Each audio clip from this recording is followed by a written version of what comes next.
Welcome to Crack Pack. My name's Andrew. Today we're cracking open March of the Machine. Let's get cracking.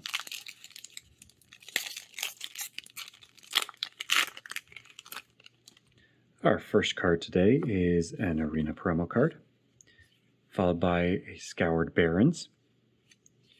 Then we have Shauna Sisay's Legacy. In our battle is Invasion of Muraganda, which can then be cast as Primordial Plasm. Tarkir Dune Shaper, which transforms into Burnished Dune Stomper. Then we have Realm Breaker, the Invasion Tree, which for 3 is a legendary artifact that reads, pay 2 and tap, target opponent mills 3 cards, put a land card from their graveyard onto the battlefield tapped under your control. It gains, if this land would leave the battlefield, exile it instead of putting it anywhere else. And you can pay 10 and tap to sacrifice a Realm Breaker, the Invasion Tree, and search your library for any number of Praetor cards, put them onto the battlefield, then shuffle.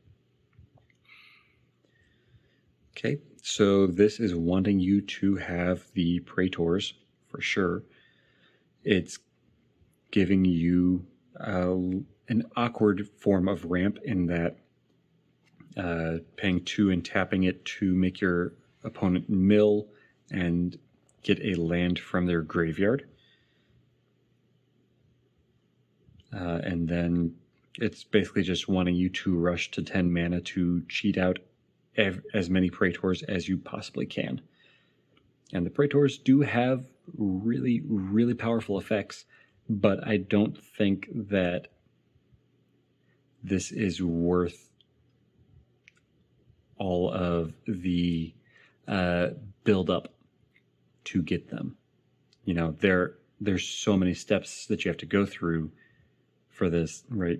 Sure, you're paying 3 to cast this, and then minimally you're paying 10 and sacrificing this to then search them out.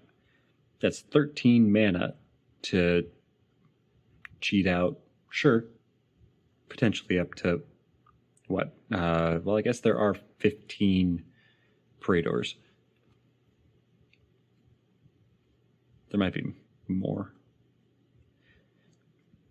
There's at the very least 3 versions of each of the 5 Phyrexian Praetors. If there are other creatures that have the type Praetor, I can't think of them at the moment. But sure, potentially 15 Praetors in your deck. And in Commander, that actually might be a deck that someone tries to create and build around. Is that going to be worth it? No, absolutely not.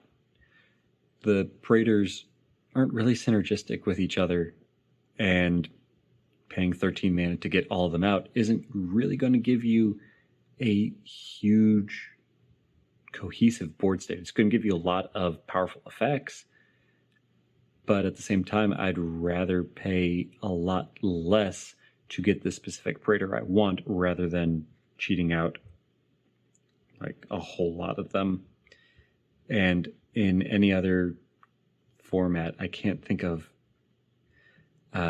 any like 60 card format where I would be wanting to throw more than like 2 Praetors, maybe 3.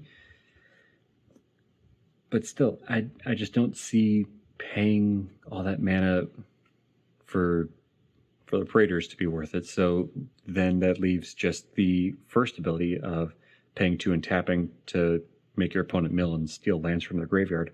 That I do like. That is a little bit more worth it to me. That 10 mana ability, like we've been talking about, is just not worth it. So then 2 mana to make your opponent mill 3 cards and steal land from their graveyard. Fantastic. And then if you sacrifice that land, it gets exiled. Or if you would somehow get that land to the just leave the battlefield. If it just leaves the battlefield, it gets exiled instead of going anywhere else. That's awesome. That makes this something I might consider including in my land sacrifice deck. because then I don't have to sacrifice my lands for my effects.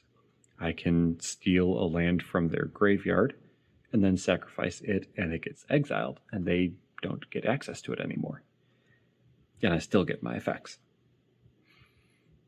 It's an interesting thought. Might toy around with that. Let me know what you think of Realmbreaker the Invasion Tree. Do you agree with me that its 10 mana ability is just not worth it for all the Praetors? Or do you see something that I don't about that?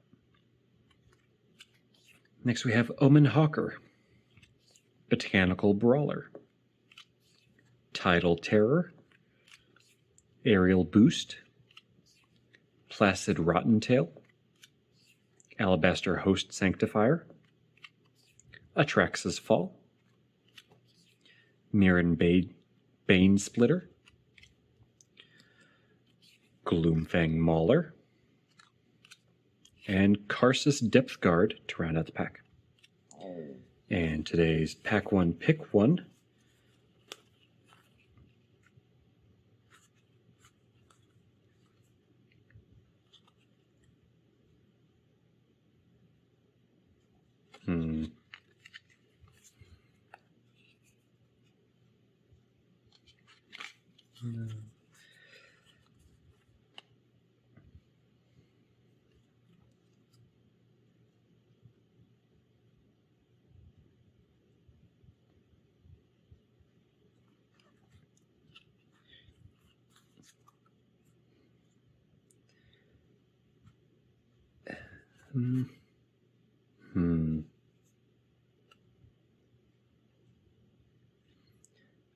I think it'll be Shauna Sisse's Legacy.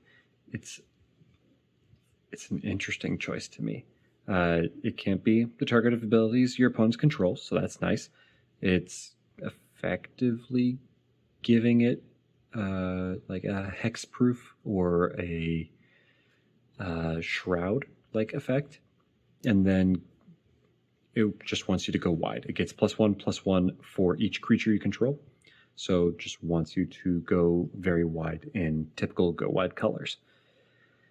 So Shauna Sisse's Legacy is my pick 1 for this pack.